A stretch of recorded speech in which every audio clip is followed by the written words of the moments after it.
ಜೊತೆ ಕೂಡ ಮಾತಾಡಿಸುವ. ಅಪ್ಪನಿಗೆ ಸ್ವಲ್ಪ ನಾಚಿಕೆ ಆಗ್ತದೆ ಆಯ್ತಾ. ಆಯ್ತರ ಇಬ್ಬರ ಹತ್ರ ಕೂಡ ಮಾತಾಡಿಸ್ತಾ ಬರುವ. ಸೆರಾಕಿಯರ್ನ ಥೆರಪಿಗೆ ಎಷ್ಟು ಟೈಮಿಂದ ಬರ್ತಾ ಇದ್ದೀರಾ, ಏನೆಲ್ಲ ಪ್ರಾಬ್ಲಮ್ಸ್ ಇತ್ತ ಅಂತ. ನಮಸ್ತೆ ಅಪ್ಪ. ಹಾಗೆ ಅಮ್ಮ ಎಷ್ಟು ಟೈಮಿಂದ ಬರ್ತಾ ಇದ್ದೀರಾ? 40 ದಿವಸ ಆಯ್ತು. ಹಾಗೆ 40 ದಿವಸ ಆಯ್ತು. ಏನೆಲ್ಲ ಪ್ರಾಬ್ಲಮ್ಸ್ ಇತ್ತಮ್ಮ ಬರುವಾಗ?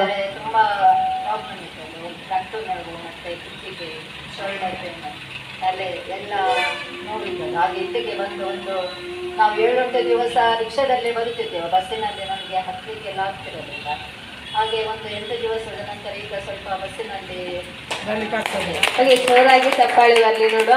ಹಾಗೆ ರಿಕ್ಷಾಕ್ಕೆ ಎಷ್ಟು ಕೊಡ್ತಾ ಇದ್ರಿ ಅಮ್ಮ? ರಿಕ್ಷಾಕ್ಕೆ ಅಂದರೆ ನಾವು ಅಲ್ಲಿಂದ ಬರುವಾಗ ಕೆಲವರು 300-350 ತೆಗೆದುಕೊಳ್ತಾರೆ. ಮತ್ತೆ ಇಲ್ಲಿಂದ 400 ಹಾಗೆ ಕೆಲವರು ಮತ್ತೆ ಹೇಳಿದ್ದಕ್ಕೆ ಒಂದು 350 ಹಾಗೆ. ಓಕೆ, ಜಾಸ್ತಿ ಅಮೌಂಟ್ ಅನ್ನ ಕೊಟ್ಟು ರಿಕ್ಷಾಕ್ಕೆ ಬರ್ತಾ ಇದ್ರಿ. ಹಾಗೆ 8 ದಿವಸದಲ್ಲಿ ಈ ಒಂದು ಥೆರಪಿಯನ್ನ ಮಾಡಿ ಇವತ್ತಿನ ದಿವಸ ಅಮ್ಮ ಬಸ್ ಅನ್ನ ಹತ್ಲಿಕ್ಕೆ ಆಗ್ತಾ ಉಂಟು. ಬಸ್ಸಲ್ಲೇ ಹೋಗಿ ಬರ್ತಾ ಇದ್ದಾರೆ ಅಂತ ಹೇಳ್ಬೋದು. ಹಾಗೆ ಹಣ ಕೂಡ ಸೇವಿಂಗ್ ಆಯ್ತು, ಆರೋಗ್ಯ ಕೂಡ ಚೆನ್ನಾಗಿ ಅವರಿಗೆ ಸಿಕ್ತ ಅಂತ ಹೇಳ್ಬೋದು. ಓಕೆ, ಬೇರೆ ಏನ್ ಪ್ರಾಬ್ಲಮ್ಸ್ ಇತ್ತಮ್ಮ? ಮತ್ತೆ ಶೋಲ್ಡರ್ ಪೇನ್, ಇದು ಕುತ್ತಿಗೆ, ತಲೆ ಕೂಡ. ಓಕೆ, ಅದು ಎಷ್ಟು ವರ್ಷದಿಂದ ಇತ್ತು ಪ್ರಾಬ್ಲಮ್ಸ್? ಶೋಲ್ಡರಿಂದ ನನಗೆ 4-5 ವರ್ಷದಿಂದ. 4-5 ವರ್ಷದಿಂದ ಇತ್ತು. ಕುತ್ತಿಗೆ ಕೂಡ 3 ವರ್ಷದಿಂದ ತುಂಬಾ ನೋವೆಲ್ಲ ಇತ್ತು. ಈಗ ಹೇಗಿದೆ? ಈಗ ಸ್ವಲ್ಪ ಕಡಿಮೆ. ಓಕೆ, ಕಡಿಮೆ ಇದೆ. ಈ ಒಂದು ಪ್ರಾಬ್ಲಮ್ಸ್ಗೆ ಮುಂಚೆ ಏನಾದ್ರು ಮೆಡಿಸಿನ್ ಅನ್ನ ಮಾಡಿದ್ರೆ? ಮೆಡಿಸಿನ್ ತುಂಬಾ ಮಾಡಿದ್ದೇನೆ. ಕೈಗೋಸ್ಕರ, ಗಟ್ಟಿಗೋಸ್ಕರ. ಗಂಟು ನೋವು ನನಗೆ ಸುಮಾರು 10-15 ವರ್ಷದಿಂದ ಜಾಸ್ತಿ ನೋವಿದ್ದದ್ದು. ಹಾಗೆ ತುಂಬ ನಾನು ಹೋಮಿಯೋಪತಿ ಮತ್ತು ಮಾಡುತ್ತಿದ್ದೆ. ಮೊದಲೆಲ್ಲ ಸ್ವಲ್ಪ ನಮಗೆ ಕಡಿಮೆ ಆಗ್ತದೆ. ಹಾಗೆ ಇಲ್ಲಿ ಇವರ ಅಣ್ಣ ಎಂಟಂತ ಹೇಳಿದ್ದು. ಹಾಗೆ ನಾವು ಇಲ್ಲಿಗೆ ಬಂದೆ. ಅವರು ಇಲ್ಲಿ ಬರುತ್ತಿದ್ದರು ಮುಂಚೆ 1-1.5 ವರ್ಷ. ಅವರು ಹೇಳಿದ್ದು. ಮತ್ತು ಈ ಸಲ ನಾವು ಈ ಸಲ ನೀವು ಬಂದ್ರೆ ಗಂಟು ನೋವು ಹೇಗುಂಟಮ್ಮ ಈಗ? ಈಗ ಅದೇ ಸ್ವಲ್ಪ ಕಡಿಮೆ. ಹಾಗೆ ಗಂಟು ನೋವು ಸ್ವಲ್ಪ ಕಮ್ಮಿ ಉಂಟು. ಆ ತರ ಎಷ್ಟು % ಅಷ್ಟು ಪ್ರಾಬ್ಲಮ್ಸ್ ಕ್ಯೂರ್ ಆಗಿರ್ಬೋದು ನಿಮಗೆ? ಅಂದರೆ 100ರಲ್ಲಿ ಒಂದು 60-70. ಓಕೆ, 60-70% ಅಷ್ಟು ಅಂದ್ರೆ ಪ್ರಾಬ್ಲಮ್ಸ್ ಅನ್ನ ಕ್ಯೂರ್ ಮಾಡ್ಕೊಂಡಿದ್ದಾರೆ ಅಂತ ಹೇಳ್ಬೋದು. ಹಾಗೆ ಅಪ್ಪನ ಹತ್ರ ಮಾತಾಡಿಸುವ. ಅಪ್ಪ, ನಿಮ್ಗೆ ಏನೆಲ್ಲ ಪ್ರಾಬ್ಲಮ್ಸ್ ಇತ್ತಪ್ಪ?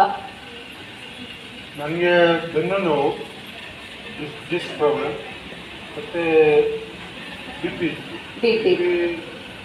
ಈಗಲೂ ಮಾತ್ರೆ ತಗೊಂಡಿದ್ದೇನೆ. ಮಾತ್ರ ಚಾಲು ಉಂಟು. ಬೆನ್ನು ನೋವು ಕಡಿಮೆ ಉಂಟು. ಓಕೆ, ಬೆನ್ನು ನೋವು ಎಷ್ಟು ಟೈಮಿಂದ ಇತ್ತು?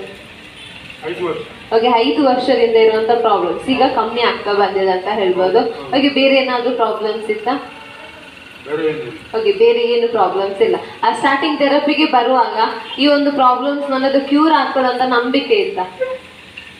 ನಂಬಿಕೆ ಅದೇ, ಅವರು ಅತ್ತಿಯ ಅಣ್ಣ ಹೇಳ್ತಿದ್ರು, ಅಲ್ಲಿ ಹೋಗಿ ನೋಡಿ ಅವರಿಗೆ ಸ್ಪೆಷಲ್ ಹಾಗೆ. ಗಂಟು ನೋವು. ಓಕೆ, ಈಗ ಅವರು ಹೇಳಿದ ನಂತರ ನಿಮ್ಗೆ ಈ ಒಂದು ಥೆರಪಿಯ ಮೇಲೆ ನಂಬಿಕೆ ಬಂತ ಹೇಳ್ಬೋದು.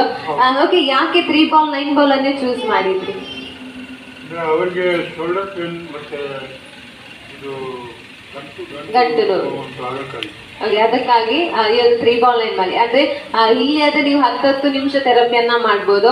ಆದ್ರೆ ನೀವು ಮನೆಗೆ ಕೊಂಡೋಗುವಾಗ ಜಾಸ್ತಿ ಹೊತ್ತು ಯೂಸ್ ಮಾಡ್ಬೋದು. ಅಂದ್ರೆ ಆ ಟೈಮ್ ಲಿಮಿಟ್ಸ್ ಇರಲ್ಲ. 1 ಗಂಟೆ ಆಗಿರ್ಬೋದು, ಟಿವಿಯನ್ನ ನೋಡುವಂತ ಒಂದು ಟೈಮಲ್ಲಿ ಆಗಿರ್ಬೋದು, ಜಾಸ್ತಿ ಹೊತ್ತು ಮಲಗುವಂತ ಒಂದು ಟೈಮಲ್ಲಿ ನೀವು ಅಂದ್ರೆ ಹೋಲ್ ನೈಟ್ ಥೆರಪಿ ಅಂತ ಹೇಳ್ತಾರೆ.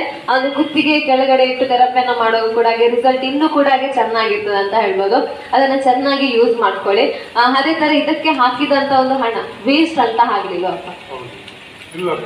ಹೌದೌದು, ಹಾಗೆ ವೇಸ್ಟ್ ಅಂತ ಆಯ್ತಾ? ಇಲ್ಲ, ವೇಸ್ಟ್ ಅಂತ ಆಗ್ತಿಲ್ಲ.